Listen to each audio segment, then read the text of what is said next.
এই ভিডিওটা দেখে আপনারা কি বুঝতেছেন? এখানে একটা লোক অসুস্থ সেটা। আর দ্বিতীয়ত এখানে আমি মেইন ভিডিওটা করার কারণ হচ্ছে যে এখানে ছোট্ট আকারে আপনাদেরকে বোঝানোর জন্য বর্তমানে এটা হচ্ছে ওমানে খুব ছোট্ট একটা ক্লিনিক, গ্রাম অঞ্চলের একটা ক্লিনিক বলতে চলে। তো এখানে আমি যে জিনিসটা বোঝাতে চাচ্ছি আপনাদেরকে, এখানে দেখেন আমি ভিডিওটা করছি কেন করছি দেখেন, এখানে বেড সিট সব কিছু আছে। এরপরে এক্সট্রা একটা টিস্যুর মতো নর্মাল টিস্যু দেখেন, এটা এই দেখেন পুরো বাসটা আমি এখানে আপনাকে ধরে দেখাচ্ছি। দেখেন দেখেন পুরা এই যে একটা লোক একে ইনজেকশন দিছে, এখন বর্তমানে পুরো শরীরের কাপড় চোপড় সব কিছু ওকে, সব কিছু ওকে থাকার পর দেখেন এখানে বলুডিয়ার ডাব্বা, এখানে দেখেন আবার হ্যান্ড ওয়াশ সব কিছু এখানে দেওয়া আছে। এটা হচ্ছে ছোট্ট একটা ক্লিনিক। এখানে আমার আছে বড় ভাই, তো তার পাশাপাশি এখানে আমিও ছিলাম।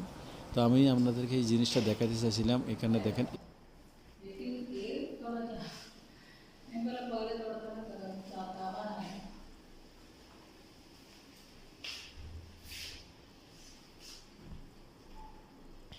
कभी भी तुम सुना मैं इतना साल तक मैं बोलेगा तो नहीं सुन नहीं नहीं ये सब बोलते